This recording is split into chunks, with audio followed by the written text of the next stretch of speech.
Welcome back to my channel. Last video में हम control statements के बारे में पढ़ रहे थे, तो उसमें हमने लेटर इफ तक पढ़ा था, जो कि डिसीजन मेकिंग स्टेटमेंट्स के पार्ट हैं। तो उसी सीरीज में मैं अब नेस्टेड इफ के बारे में बात करूंगी।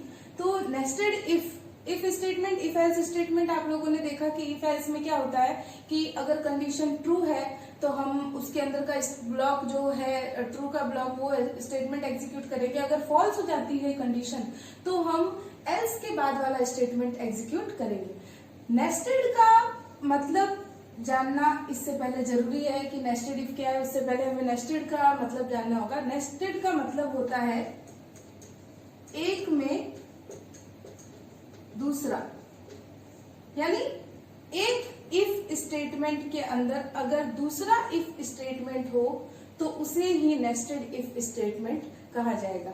अगर एक इफ स्टेटमेंट, एक सिंपल इफ स्टेटमेंट क्या होता है, इफ कंडीशन,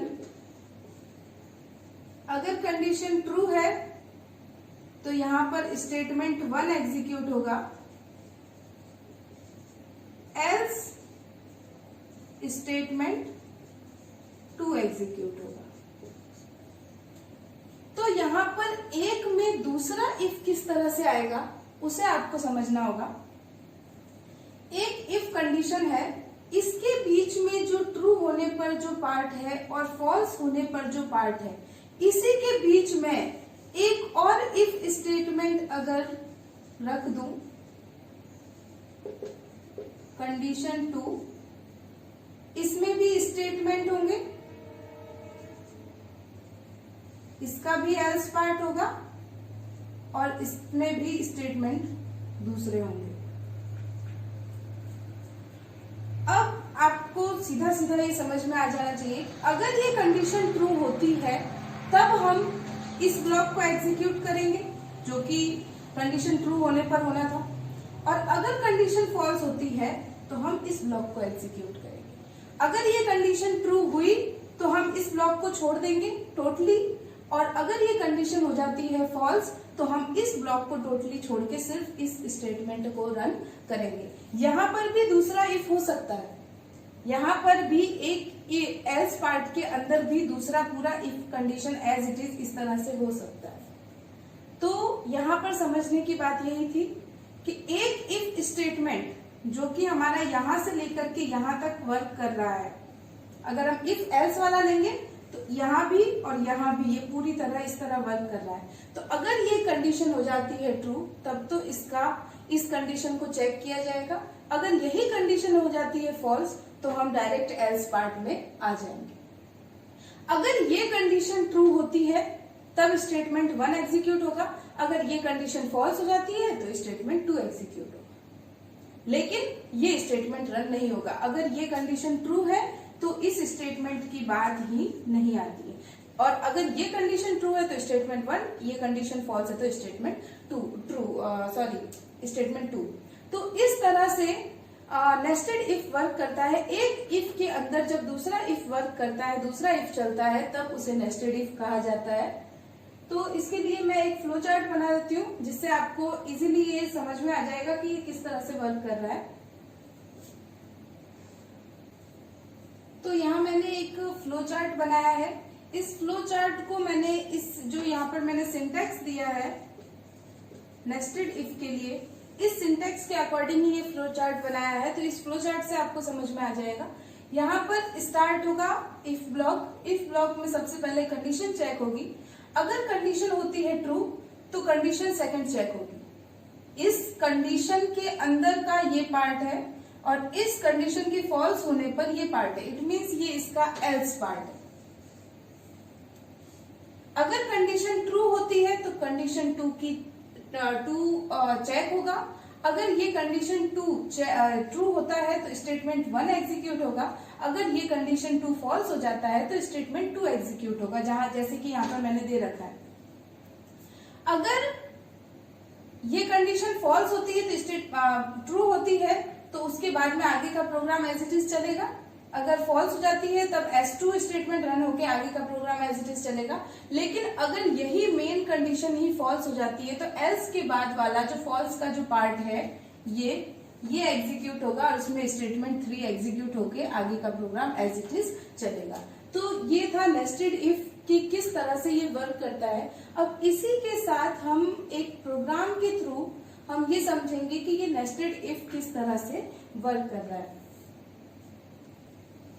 तो देखिए यहाँ पर मैंने एक प्रोग्राम दिया है नेस्टेड इफ को सही से आपको इसमें समझ में आ जाएगा कि किस तरह से ये नेस्टेड इफ वर्क करता है।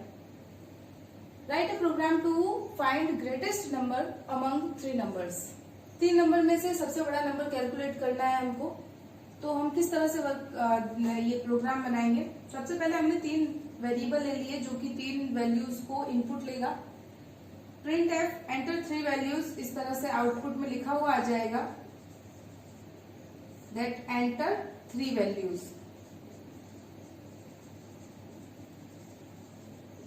मान लीजिए यहाँ पर आपने इनपुट किया 5, 9, 8।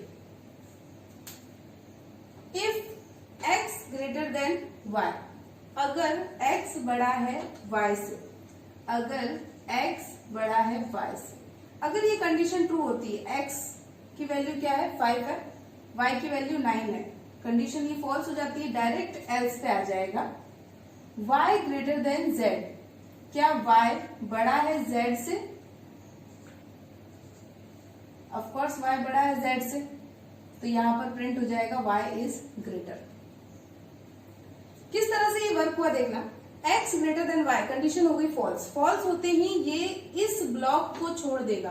इफ के अंदर एक ब्लॉक जो यहां से शुरू होकर यहां पर खत्म हो रहा है, इस इफ के अंदर एक और ब्लॉक है if x greater than z। इस इफ के ब्लॉक को अगर ये ट्रू होता है, अगर ये ट्रू हुआ तो ये चेक होगी, अगर ये ट्रू हुआ तो x इज ग्रेटर आएगा, अगर ये भी फॉल्स हो गया तो z इज ग्रेटर आएगा। इसके बाद में अगर पहली ही कंडीशन फॉल्स हो जाती है तो डायरेक्ट एल्स के बाद वाली जो ये कंडीशन है इसे चेक किया जाएगा।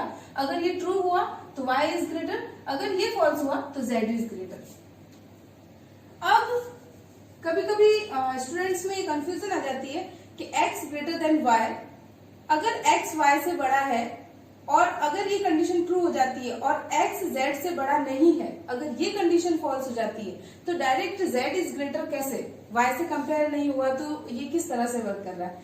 तो यहाँ पर सीधा सा है if x greater than y, लेकिन हमने कहा अगर ये कंडीशन फॉल्स हो जाती है it mean z is greater than x, z is greater than x, तो सबसे ज्यादा बड़ा अपने आप ही यहाँ पर डिस्क्राइब हो रहा है कि z। तो इस तरह से ये वर्क करता है। तो मैंने अगर मान लीजिए यहाँ पर वैल्यू ली 5, 9 एंड 8, अगर मैं इसमें से सबसे ज्यादा बड़ा x को कर दूं 9, 7, 6, x is greater than y, condition true, x is greater than z, condition true, x is greater. अगर मैं यहां पर z को ग्रेटर कर दूं तो किस तरह से होगा, x greater than y, condition is true, नीचे जाएगा x greater than z, condition is false, x is greater than y, condition is true, but x is not greater than z, x is not greater than z, it means z is greater than x। सीधी बात है, z is greater, तो इसका जो else part है z is greater, ये print हो जाएगा। इसी तरह अगर मैं ये करूं तो भी क्लियर है, x is greater than y, condition false हो जाती है, direct y is greater than z। अगर x is greater than y false हो गया है तो हमें अब सिर्फ और सिर्फ x छोटा है पता चल चुका है, x is not greater than y, तो y को अब हमें सिर्फ और सिर्फ z से कंपेयर कराना बाकी है। तो y is greater than z, condition true है तो प्रिंट हो जाएगा y इज ग्रेटर। तो इस तरह से ये पूरा नेस्टेड इफ वर्क करता है। मेन इस प्रोग्राम को समझाने से मेरा ये जो सब प्रोग्राम समझाना था, इससे ज्यादा मेन जरूरी आपका ये समझना था कि इफ के अंदर इफ ब्लॉक किस तरह से वर्क कर रहा है। एक इफ के अंदर एक कंडीशन है, उसी के ट्रू होने पर दूसरी कंडीशन चेक होगी, अगर वो ट्रू है तब स्टेटमेंट्स रन होंगे उसके अकॉर्डिंग।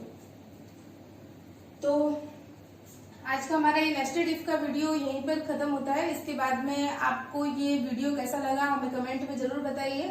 और आपको इस वीडियो से रिलेटेड कोई भी क्वेरी, अगर आपको कोई भी ऐसा पॉइंट है जो आप नहीं समझ पाए मैं या आपको नहीं समझा पाई हूँ, तो आप प्लीज उसे कमेंट करें। मैं कोशिश करूंगी कि मैं आपको जो ये भी इस वीडियो के में जो भी आपको प्रॉब्लम आई है उस प्रॉब्लम का मैं सॉल्यूशन कर सकूं, जो भी प्रॉब्लम है उसे मैं समझा सकूं।